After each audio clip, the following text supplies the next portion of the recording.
नमस्कार, मैं विक्रम सिंह। आज हम पढ़ेंगे व्यापारिक सेल यानी कमर्शियल सेल्स। ऐसा सेल जो मार्केट में बिकता हो, मार्केट से हम खरीदते हो और उनको अपनी जिंदगी में उपयोग करते हो। आम जिंदगी में उपयोग होने वाला ये सेल होता है जो काफ़ी मात्रा में निर्मित होता है, बनाया जाता है, और उसमें से आप जानते होंगे शुष्क सेल। यहाँ पर देखिए काफ़ी सेल देख रहे हो आप लोग। इन सारे सेलों का उपयोग कहीं ना कहीं आपने करा होगा। देखिए ये बड़े छोटे आकार में सेल देख रहे हो। यहाँ पर एक बटन सेल बोलते हो जो घड़ियों में लगती है। बाकी सारे सेलों को आप जानते होंगे, यहाँ तक कि आप कार में लगने वाली बैटरी और मोबाइल में लगने वाली बैटरियों को भी जानते होंगे। ये सारे बैटरियाँ जो होती हैं वो सभी व्यापारिक सेल कहलाते हैं। हम पढ़ेंगे आज की क्लास में व्यापारिक सेल क्या होते हैं, व्यापारिक सेल की विशेषताएं क्या होती है, व्यापारिक सेल कितने प्रकार के होते हैं, शुष्क सेल, और कुछ क्वेश्चन मैं पूछूंगा आपसे, आप जवाब देंगे। तो देखिए, और उसके व्यापारिक सेल की क्रियाविधि यानी जो शुष्क सेल है और उसकी क्रियाविधि भी पढ़ेंगे, काम कैसे करती है। यानी ये सेल तो है पर वो काम कैसे करती है, उनके बारे में हम बातचीत करेंगे। तो चलिए देखें। सबसे पहली बात यह है, ये व्यापारिक सेल जो है, कमर्शियल सेल्स जो है, इसमें ये इस टाइप की बैटरियां देखी होंगे, इस टाइप की बैटरियां देखी होंगे, तो ये सेल कहलाती है। अब सवाल यह आता है कि व्यापारिक सेल और या बैटरियां क्या होती हैं। ध्यान रखिएगा, विद्युत रासायनिक सेल, ये सारी बैटरियां जो होती हैं वो होती हैं, ये जो सेल होती हैं ये सभी विद्युत रासायनिक सेल होते हैं। यानी कि ऐसा सेल जिसके अंतर्गत रासायनिक क्रियाएं होती हैं और रासायनिक क्रिया के फलस्वरूप विद्युत ऊर्जा का निर्माण होता है। वे सेल जिनमें रासायनिक अभिक्रिया के द्वारा विद्युत ऊर्जा का निर्माण हो, व्यापारिक सेल कहलाता है या विद्युत रासायनिक सेल कहलाता है। विद्युत रासायनिक सेल को अगर इस तरह बना दिया जाए कि उसे हम इजीली उपयोग कर सकें, तो उसकी क्या विशेषताएं होनी चाहिए, इसकी भी बारे में बात करते हैं। तो इन सेलों को व्यापारिक सेलों के रूप में उपयोग किया जाता है। दो या दो से अधिक सेलों को यदि हम श्रेणी क्रम में व्यवस्थित कर दें, यानी प्लस माइनस, जैसे ये सेल है आपके पास इस तरह का, ये देखो ये प्लस पार्ट होता है, माइनस होता है, ऐसे ही कई सेलों को हम इसी तरह से हम आपस में जोड़ दें, ये जोड़ दें, ये जुड़ गया, ये जुड़ गया, ये plus minus plus minus plus minus, इस तरह से सेलों को जोड़ दें, तो ये दो या दो से अधिक सेलों से जुड़ करके या श्रेणी क्रम में जुड़ने से बना हुआ जो सेल का समूह होता है उनको कहते हैं बैटरी। क्या कहते हैं? बैटरी कहते हैं। तो यहां पर याद रखिएगा, अगर मान लीजिए इसका वोल्टेज, चलिए यहां पर 1.5 वोल्ट है, इसका 1.5 वोल्ट है, इसका 1.5 वोल्ट है, तो कितना हुआ टोटल यहां पर वोल्टेज जो मिलेगा, इस जगह पे टोटल वोल्टेज मिलेगा, वो मिलेगा सबका प्लस हो जाएगा, 4.5 वोल्ट का ये बैटरी बन जाएगा। तो ये होता है व्यापारिक सेल। तो अलग अलग सेलों को जोड़ेंगे, सेल मतलब इकाई, यूनिट को जोड़ेंगे, इकाई को जोड़ेंगे तो जो बना हुआ समूह है वो कहलाता है बैटरी। तो आपके मोबाइल में जो लगी रहती है वो बैटरी होता है, यानी दो या दो से अधिक सेलों का एक समूह होता है वो। चलें आगे। व्यापारिक सेल 3 प्रकार के होते हैं, जिनमें प्राथमिक सेल, द्वितीयक सेल और ईंधन सेल होता है। प्राथमिक सेल आज का क्लास है हमारा, द्वितीयक सेल हम नेक्स्ट क्लास में हम लोग पढ़ने वाले हैं।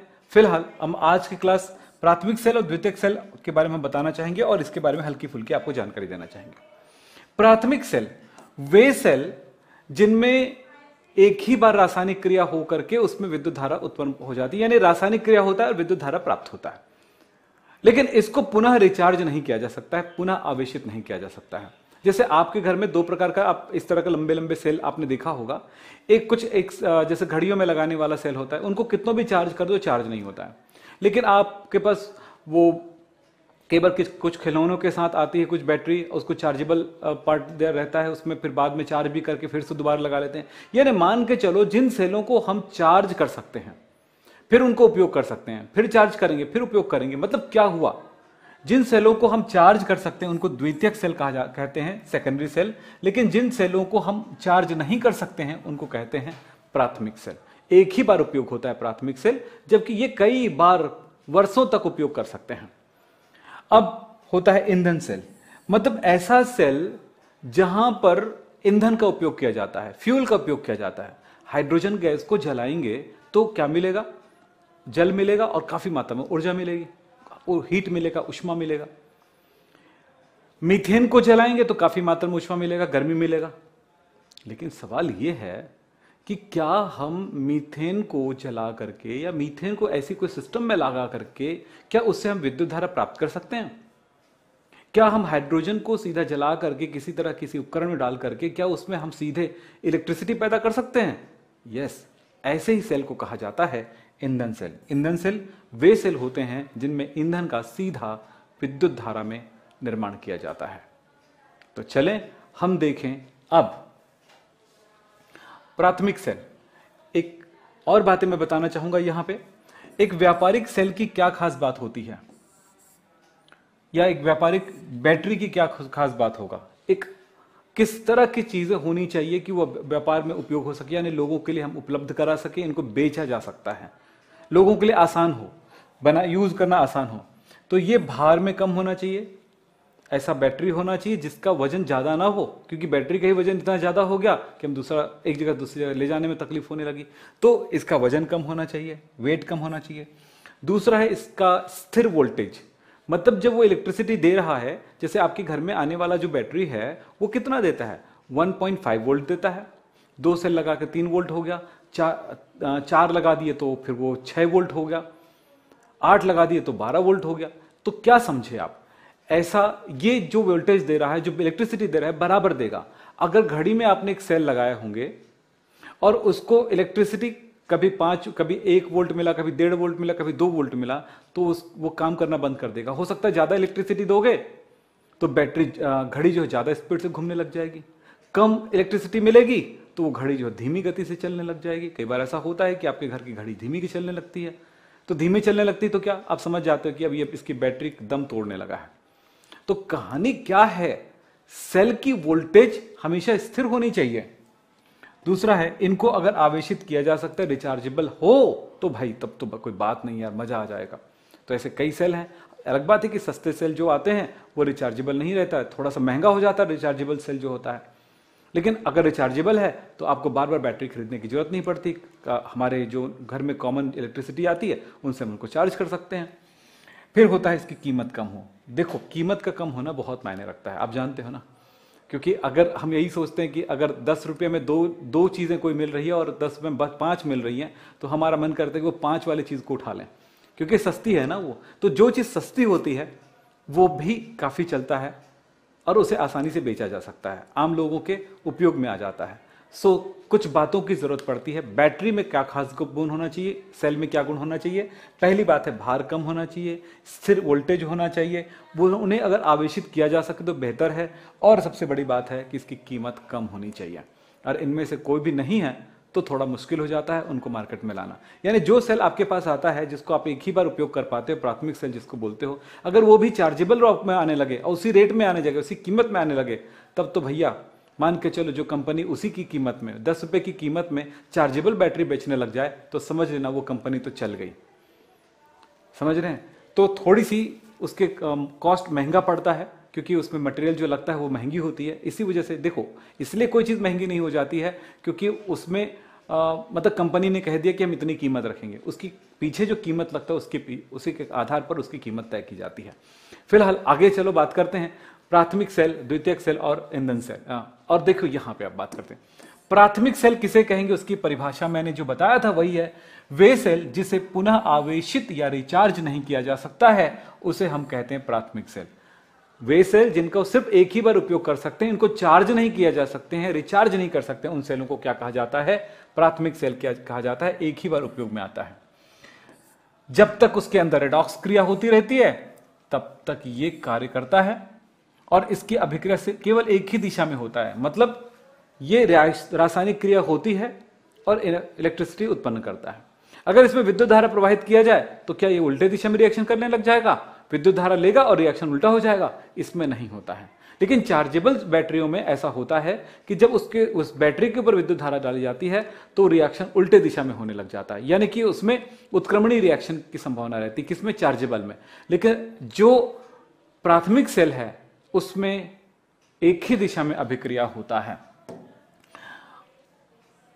क्या लिखा है? इस अभिक्रिया के पूर्ण हो जाने के पश्चात अनुपयोगी हो जाता है, यानी हम इसे फेंक देते हैं। शुष्क सेल, ड्राई सेल, जिसको हम लोग मार्केट में बोलते हैं नोविनो, इस नाम से आता है, निप्पो के नाम से आता है, बहुत सारे नामों से आता है, जो घड़ियों में लगाते हैं। ये सेल ड्राई सेल कहलाता है, शुष्क सेल कहलाता है। मरकरी सेल वो छोटे छोटे बटन सेल बोलते हैं, आपने देखा होगा, वो बहुत छोटे छोटे उपकरणों में लगता है, घड़ियों में लगती है, कैलकुलेटर में लगता है, उस तरह के जो सेल होते हैं वो है मरकरी सेल। बहुत छोटा रहता है, और आप एक बात जान लीजिए, जितना छोटा है उसकी तुलना में बहुत पावरफुल भी है, तभी तो वो इतने दिनों तक चलता है, आपका साथ देता है। ये मैं आपको दिखाना चाहूंगा, इस मशीन में वही लगा हुआ है, वो छोटी सी बैटरी लगी हुई है, और ये तकरीबन 2-3 महीने चल ही जाते हैं। और एक बैटरी कितनी मिलती है? ज्यादा से ज्यादा 10 रुपये की, 2 रुपये से लेकर के 10 रुपये तक मिलती है बैटरी। अब सोचो, ये 10 रुपये की जो छोटी सी बैटरी 2-3 महीना चल गया, तो समझ लो वो कितनी ज्यादा एनर्जी आपको दे रही। लेकिन ऐसा भी नहीं कि बहुत ज्यादा एनर्जी देता है तो हम इसमें बहुत बड़े बड़े लाइट जला सकते हैं। हाँ ठीक है, एलईडी वगैरह जला सकते हैं। चलिए, तो वो छोटा बनाना बहुत जरूरी हो जाता है, क्योंकि छोटी मशीनों के लिए छोटी बैटरियां जरूरी है। अब हम बात करेंगे ड्राई सेल।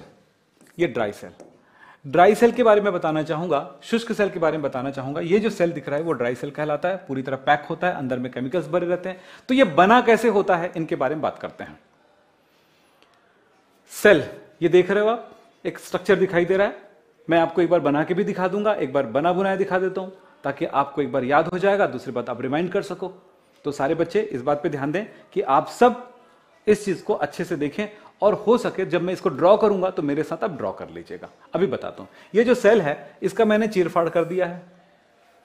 इसको देखो, इसमें क्या खास नजर आ रही है। ये देखो, एक छोटा सा, ये देखो यहां पे क्या मिल रहा है आपको, यहां पर एक हेड नजर आ रहा है, ऐसा कुछ उभरा हुआ। मतलब अगर मैं ऐसे दिखाऊं सीधे रख करके, तो ऐसे आप हेड जैसा नजर आ रहा है।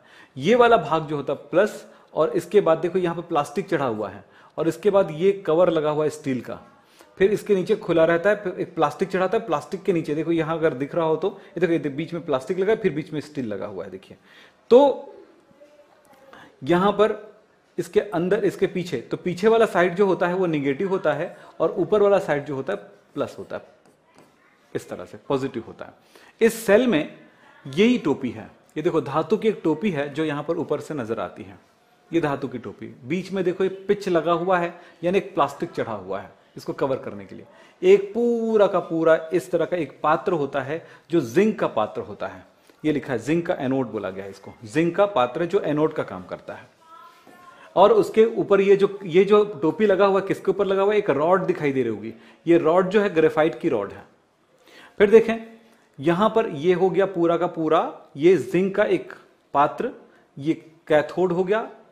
ये कैथोड किसका बना हुआ? ग्रेफाइट का कैथोड है, ग्रेफाइट या कार्बन का। अब यहां पर देखिएगा, यहां पर लिखा है विद्युत रोधी परत, मतलब इसके ऊपर पूरी तरह से पैकिंग कर दी जाती है झिल्ली से या पेपर से या झिल्ली से या पॉलीथीन से पैक कर दिया जाता है, तो वही बोला गया विद्युत रोधी परत। फिर यहां पर माइनस चार्ज कहां से पैदा होता है? जिंक से, और ये दहन चार्ज ये पैदा होता है ये ग्रेफाइट से। इन दोनों के बीच में देखिए 2 पार्ट नजर आ रहा है, देखो ये इधर आधा कुछ और भरा हुआ है और बाहर कुछ और भरा हुआ है। जो बीच में भरा हुआ पदार्थ है ये वाला भाग वो MnO2 प्लस C है, और ये जो बाहर भरा हुआ है वो है अमोनियम क्लोराइड और जिंक क्लोराइड का मिक्सचर, और इसमें का पेस्ट लिखा है, मतलब इसमें अमोनियम क्लोराइड, जिंक क्लोराइड और पानी है। आपको मैंने यहां पर जो भी चीज दिखाया होगा उनको मैं एक बार आपके सामने आपके लिए मैं ड्रॉ करना चाहूंगा, और आप भी अपनी कॉपी में इस चीज को ड्रॉ करेंगे। जब इसको ड्रॉ कर लेंगे तो आपके दिमाग में कुछ चीजें आएंगी, और जो चीजें आपके दिमाग में चलेगा उनको मैं रिएक्शन करके आपको दिखाने वाला हूं। तो ये ड्राई सेल को अच्छे से समझे।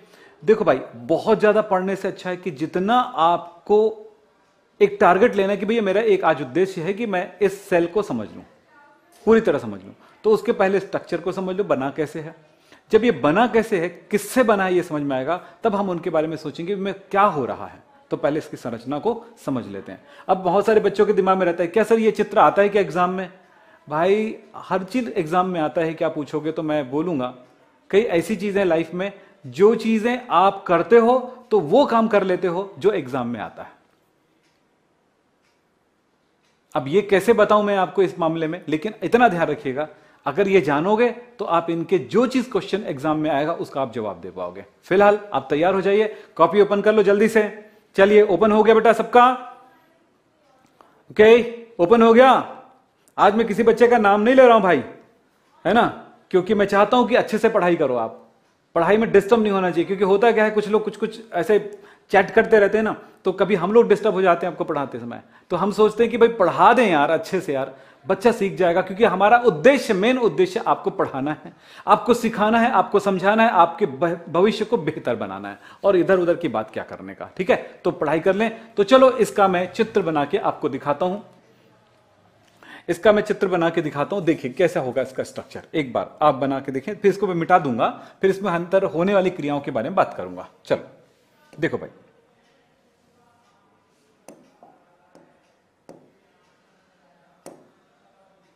देखो आप यहां पर देखिए कि इस जगह पर बीचों बीच एक काले रंग का रॉड है।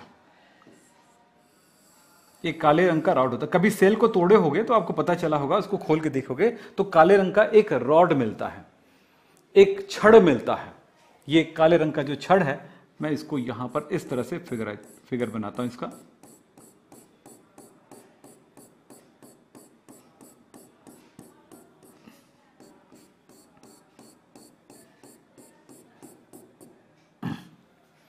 फिर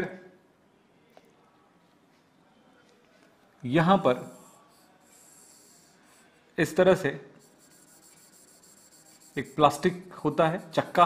देखिए होगा, जब खोलते हो चक्का जैसा दिखता होगा, ये चक्का होता है प्लास्टिक। इसको वहां पर पिच लिखा हुआ है, पैक किया गया है, सील किया गया है।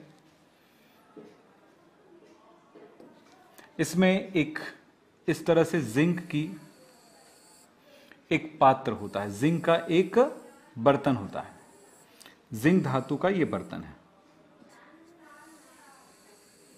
आपने देखा होगा, ग्रेइश व्हाइट कलर का, ग्रेइश चमकदार धातु होता है। वैसे देखें तो थोड़ा थोड़ा काला परत बन जाता है उसमें। ये है जिंक धातु।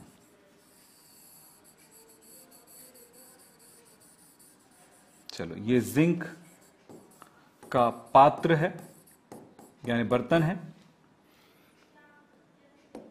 ये ग्रेफाइट का रॉड है। मेरे साथ बना रहे हो ना? बनाते जाओ बनाते जाओ। ये ग्रेफाइट का रॉड है। अब यहां पर ध्यान दीजिएगा, इसके बीचों बीच एक पेपर होता है, पेपर का पर्दा होता है इस तरह का। इस पर्दे के अंदर वाले भाग में, इस वाले भाग, इसको कहते हैं पोरस पेपर, यानी सरंध्र पेपर। सरंध्र पेपर लिख रहे हो ना बेटा? लिखो लिखो तब समझोगे। इस तरह से ये, हाँ, अब इस पेपर के अंदर वाले भाग में भरा होता है MnO2, मैग्नीज डाइऑक्साइड, और कार्बन का पेस्ट।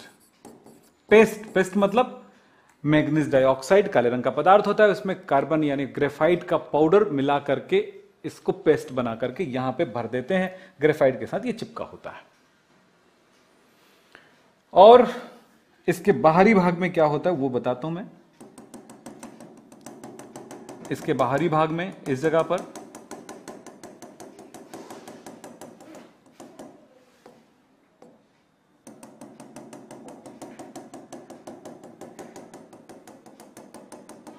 ये पेपर और जिंक के बीच वाले भाग में होता है अमोनियम क्लोराइड और जिंक क्लोराइड का पेस्ट। अमोनियम क्लोराइड और जिंक क्लोराइड का पेस्ट इस तरह से देख लीजिए, अमोनियम क्लोराइड जिंक क्लोराइड का पेस्ट। अब आपको समझ में आ गया होगा यहां पे क्या क्या चीजें हैं। ठीक है, अब देखो, और सेल का पूरा पार्ट हो गया। अब एक बात और समझो थोड़ा सा, कि इसको यहां से यहां तक इस तरह से एक प्लास्टिक से कवर कर दी जाती है, ताकि ये सुरक्षित रहे, एक तरह की पैकिंग बन जाए। तब आप देखोगे यहां पे प्लास्टिक दिखता है, यहां पे स्टील का पात्र, स्टील का एक कैप दिखता है, स्टील का कैप, स्टील की टोपी का कैप नजर आता है और प्लास्टिक नजर आता है। उसके ऊपर ऐसे झिल्ली लगी होती है, फिर उस पर स्टील का भी कवरिंग चढ़ा सकते हैं। पहले झिल्ली लगेगा, उसके बाद स्टील चढ़ेगा, ऐसे नहीं चढ़ता है। तो ये इस तरह का बना होता है। अब इसमें ये वाला भाग जो है प्लस इलेक्ट्रोड और ये वाला भाग जो है माइनस इलेक्ट्रोड का काम करता है। अब ये काम कैसे करेगा इसको समझेंगे आप, ठीक है। बहुत सुंदर सा इसका रिएक्शन वाला पोर्शन मैं आपको समझा रहा हूं, ध्यान से सुनिएगा। इसके पूरी क्रिया विधि को आप समझने की पूरी कोशिश करिएगा। तो क्या हुआ, अगर आपको मैं कहूं कि क्या इस सेल का मैंने जो चित्र बनाया आप बना सकते हैं, बताइए क्या करेंगे आप, बना सकेंगे? मुझे लगता है कि भाई आप हां ही बोलेंगे। अगर आप हां बोलते हैं तो अच्छी बात है, ना बोलते हैं तो फिर प्रैक्टिस और चाहिए आपको। तो भाई कोई बात नहीं, आप दोबारा प्रैक्टिस कर लीजिएगा और अच्छे से बना लीजिएगा। तो देखिए, आपको ये वाला फिगर आपको बनाने आ गया और आपको पता चल गया कि कहां पर ग्रेफाइट है। ओके, दिमाग में आते जा रहे हैं कि नहीं? कहां पर जिंक है, कहां पर आपका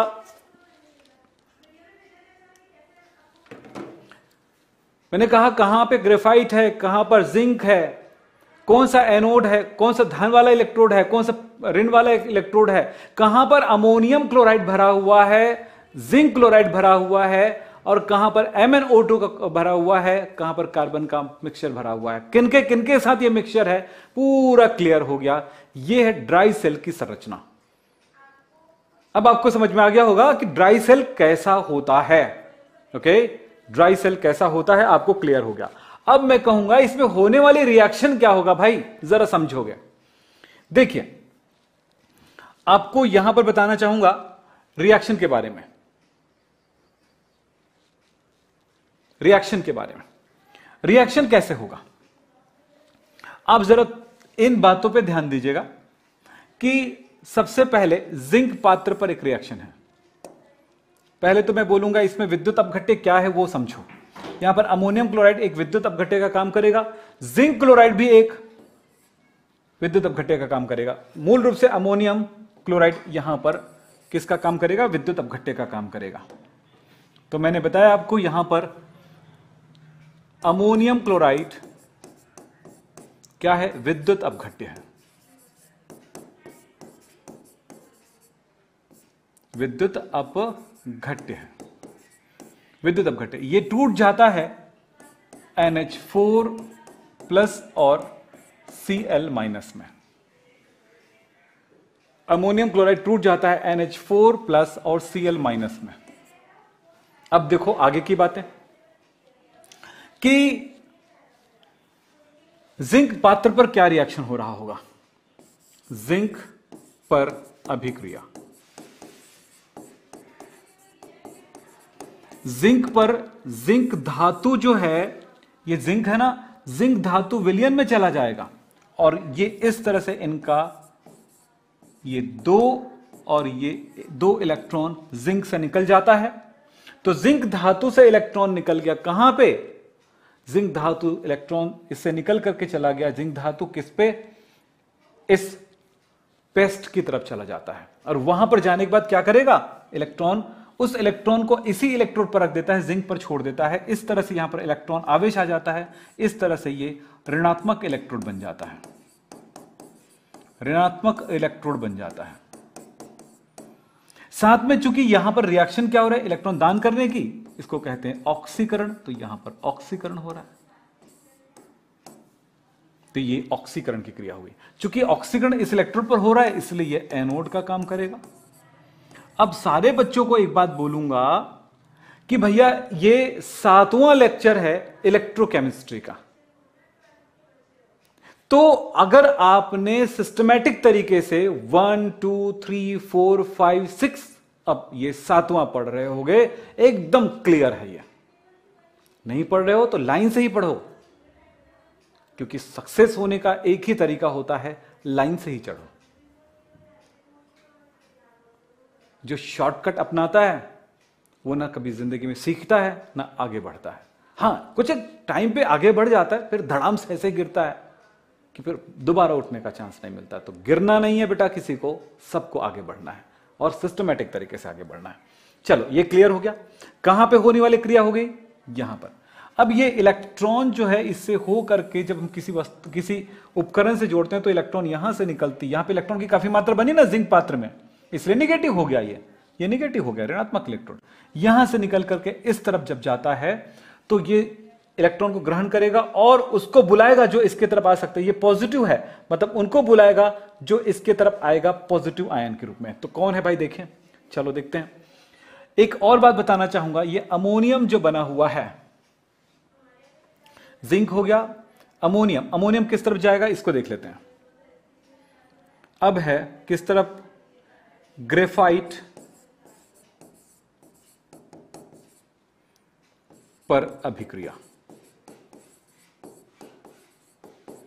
ग्रेफाइट की तरफ अमोनियम आयन आता है MnH4+, और वो इलेक्ट्रॉन ग्रहण करता है। कहां से ग्रहण करेगा भाई? ये ग्रेफाइट है, इलेक्ट्रॉन जब इसको जोड़ोगे किसी उपकरण से या इस वायर को इस वायर से जोड़ दोगे तो यहां से इलेक्ट्रॉन निकलते हुए इस ग्रेफाइट की तरफ जाएगा, क्योंकि ये पॉजिटिव है ना, तो इसकी तरफ जाएगा। जब ये पॉजिटिव है तो इलेक्ट्रॉन यहां से लेकर के यहां पे जाएगा, तो ये इलेक्ट्रॉन को ग्रहण करने के लिए इसमें से अमोनियम आयन जो है, NH4 आयन जो है, इसके नजदीक आएगा। NH4 इसके नजदीक आया, जैसे नजदीक आता है वो उदासीन हो गया, NH40। तो NH40 दुनिया में कभी हो ही नहीं सकता है, तो क्या टूट जाता है? ये NH43 तथा H, NH3 बन जाता है और H अलग हो जाता है। जहां प्लस आया, NH4 ने धोखा दे दिया, भाई H तो निकल, क्योंकि मुझे इलेक्ट्रॉन ग्रहण करना है। H बन गया। जैसे H बनता है, H अकेला नहीं रह सकता, वो H2 के रूप में बन जाता है। ये दुगुना हो गया तो 2 बार ये हो गया, तो 2 बार ये हो गया, तो 2 बार ये हो गया सब कुछ 2-2। चलिए साहब, अब अमोनिया बन गई तो यहां पर हाइड्रोजन गैस बनने लगा। हेलो, क्या बनने लगा? हाइड्रोजन गैस बनने लगा। इस हाइड्रोजन गैस को यहां से हटाना जरूरी है, अन्यथा वहां पर गैस बन जाएगा। पहली बात, गैस विद्युत का कुचालक होता है, रासायनिक क्रिया रुक जाएगी, पहली बात। दूसरी बात, अगर गैस बन ही रहा है, एक जगह इकट्ठा हो रहा है वहां से, तो याद रखना ये फट जाएगा सेल। यस, पैक है, गैस ज्यादा आयतन चाहिए गैस को, तो वो फट जाएगा। तो यहां पर 2 बातें हुई, तो इस गैस को हटाना जरूरी है। एक तो रिएक्शन रुक जाएगा, या फिर अगर रिएक्शन नहीं रुका, एक परत बन गया, तो फिर इलेक्ट्रॉन को लेने और देने का प्रोसेस बंद हो जाएगा, क्योंकि हाइड्रोगैस जो है कुचालक होता है। दूसरी बात, अगर बन भी रहा है तो हो सकता है कि दाब बना तो फट सकता है। तो उसको हटाने के लिए हमने डाल दिया है MnO2। देखिए MnO2 क्या करेगा। MnO2 हाइड्रोजन गैस को ग्रहण करता है और बनाता है Mn2O3। मैंने 2 टाइम कर दिया। देखिए Mn 2 बार हो गया, ऑक्सीजन 4 बार हो गया, इसमें का एक ऑक्सीजन हाइड्रोजन ने ग्रहण कर लिया, अब बन गया पानी। इस तरह का रिएक्शन होता है भाई। यहां पे हाइड्रोजन तो हट गया, हाइड्रोजन गैस हट गया, यहां से इस तरह से निकल गया। अब इस अमोनिया का क्या होगा?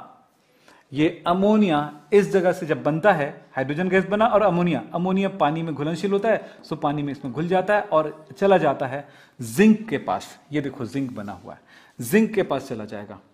अब ये चला गया जिंक 2+ के पास चला गया, अमोनिया NH3, और ये 4 बार जिंक जो है अमोनिया को 4 बार ग्रहण कर लेता है इस तरह से और बनाता है ये आयन।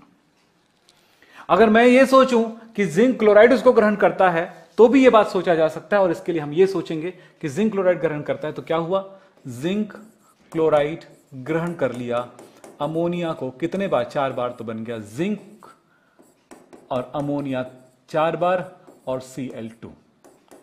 ऐसा हो गया, बस वही रिएक्शन है, कुछ नहीं है अलग सा। तो ये 4 बार अमोनिया को ग्रहण कर लिया। ये पूरा का पूरा रिएक्शन आपको कई बार आपको करके देखना पड़ेगा, जो मैंने अभी आपको बताया है। मुझे लगता है कि यहां पर जो रिएक्शन बताया गया है आपको थोड़ा समझ में आया है, थोड़ा नहीं आया है। थोड़ा तब आएगा जब इस वीडियो को दोबारा देखोगे, तब समझ में आएगा। फिलहाल आपको मैंने कहा क्या ग्रेफाइट पर यह अभिक्रिया हुई, ग्रेफाइट पर इलेक्ट्रॉन ग्रहण हुआ, और चूंकि यहां पर इलेक्ट्रॉन किसको दे रहा है? इलेक्ट्रॉन इसको दे रहा है, तो ये किसके पास गया? इलेक्ट्रोड के पास गया। NH4 इलेक्ट्रोड के पास आया, इलेक्ट्रोड से इलेक्ट्रॉन मांगा तो इलेक्ट्रोड पॉजिटिव हो गया। इसका मतलब होगा कि ये धन आयन, धन आवेशित हो गया। धनात्मक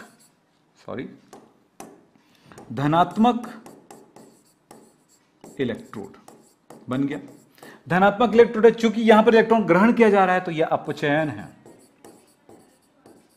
चूंकि यह अपचयन है इसलिए यह कहलाएगा कैथोड। तो जिस इलेक्ट्रोड पर ऑक्सीकरण होता है वो एनोड होता है, और यहां पर एनोड ऋणात्मक है, ये अलग बात है भाई। अक्सर दिमाग में बैठा हुआ है स्टूडेंट के, यार ऋण वाला तो एनोड होता है, विक्रम सर क्या कर रहे हैं यार, यही तो पढ़ना है भाई साहब। कब वो एनोड ऋणात्मक होगा, कब वो एनोड धनात्मक होगा, ये बात वो बच्चा जानता है जो इस चैप्टर को शुरू से पढ़ते आ रहा है। फिलहाल आज सबको पता चल गया है जो पढ़ते आ रहे हैं रेगुलरली कि कौन सा एनोड होगा, कौन सा कैथोड होगा, क्यों होगा, ये सारी बातें क्लियर है। फिलहाल इस वीडियो को दोबारा आपको देखना पड़ेगा, इतना ही मैं कहूंगा। और आगे चलते हैं। हमने आज क्या देखा? हमने आज देखा व्यापारिक सेल। व्यापारिक सेल का विशेषताएं क्या है, व्यापारिक सेलों के प्रकार देखे हमने, और हमने देखा शुष्क सेल और उसकी क्रियाविधि। मैं कहूंगा व्यापारिक सेल वे सेल होते हैं जिनको उद्योगों में बहुत अधिक मात्रा में बनाया जा सकता है, जो सस्ते होते हैं और जो हल्के होते हैं, जिसमें काफी मात्रा में विद्युत धारा प्राप्त हो सकती है, जिनका उपयोग आसान होता है। ऐसे सेलों को व्यापारिक सेल कहते हैं। और इसके लिए हमने व्यापारिक सेल हमारे पास 3 प्रकार के होते हैं, मूल रूप से 2 प्रकार के होते हैं, प्राथमिक और द्वितीयक। प्राथमिक सेल वे होते हैं जिसको दोबारा चार्ज नहीं किया जा सकता है, पुनः एक ही बार उपयोग होगा। और द्वितीयक सेल वे होते हैं जिनको दोबारा चार्ज किया जा सकता है। शुष्क सेल हमने अभी देखा, शुष्क सेल ड्राई सेल जिनको हमने घड़ियों में उपयोग करते हैं, वो कैसा बना होता है उसका स्ट्रक्चर बनाने आ गया। ग्रेफाइट होता है, ग्रेफाइट के चारों तरफ MnO2 यानी मैग्नीज डाइऑक्साइड और कार्बन का पेस्ट लगा होता है, फिर कार्बन के पेपर में पैक होता है, फिर उसके बाहर लगा होता है zinc chloride plus ammonium chloride का पेस्ट, और उसके ऊपर जिंक का पात्र होता है। जिंक का पात्र एनोड का काम करता है, नेगेटिव होता है, या और ग्रेफाइट जो होता है पॉजिटिव होता है, वो एनोड का काम करता है, सॉरी कैथोड का काम करता है ग्रेफाइट। ये पूरी बातें हमने देखा। अब हम देखेंगे क्विज और कुछ क्वेश्चन आप मुझे जवाब देने वाले हैं, तो मैं देखना चाहूंगा कितने बच्चे राइट आंसर देते हैं। तो चलो सबके सब कमर कस लीजिएगा और राइट आंसर देने के लिए। तो चलें, पहला क्वेश्चन आपके पास प्रश्न लिखा हुआ है, सेल अभिक्रिया Zn plus Cu2 plus gives Zn+2 और Cu को सबसे अच्छे प्रकार से निम्न द्वारा प्रदर्शित किया जा सकता है। इनमें से हम कौन सा सही तरीका है ABCD में जिस तरह से हम इसको प्रदर्शित करते हैं, बताइए। सेल अभिक्रिया के रूप में हम इनको दर्शाना चाहें तो कैसे दर्शाएंगे?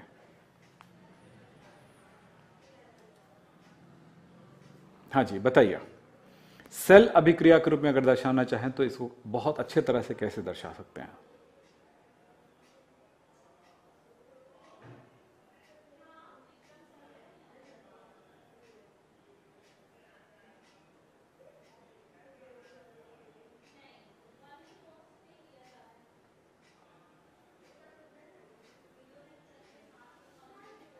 हाँ जी, तो आप सबने आंसर दिए हैं। देखो भाई क्या हुआ, पहले ऑक्सीकरण वाला दिखाना है। जिंक ऑक्सीकरण हो रहा है, ऑक्सीडेशन नंबर बढ़ रहा है, तो ये है Zn+2। और दूसरी बात है अपचयन को दिखाना है, तो ये हुआ Cu+2 से Cu। देखिए बिल्कुल वैसे ही है, बी ऑप्शन राइट। पहले ऑक्सीकरण अभिक्रियाओं को दिखाना है, फिर उसके बाद अपचयन अभिक्रियाओं को दिखाना है, ध्यान रखिएगा। पहले एनोड को दिखाना है, फिर कैथोड को दिखाना है, तो बी ऑप्शन राइट है। सेकंड प्रश्न देखें, वे विद्युत रासायनिक सेल जिसे पुनः आवेशित नहीं किया जा सकता है, क्या होगा? द्वितीयक सेल, प्राथमिक सेल, विद्युत अपघटनी सेल, कोई नहीं। हाँ जी, अब तो जवाब मुझे लगता है कि सारे बच्चे बहुत अच्छे से देने वाले हैं। हाँ जी बताइए। हाँ अब उत्तर आने लगे हैं सबके, बहुत बढ़िया, बहुत अच्छी बात है कि आपने जवाब दिया है। इसका सही जवाब है जिसको पुनः रिचार्ज नहीं किया जा सकता है, वो है बी प्राथमिक सेल। Very good.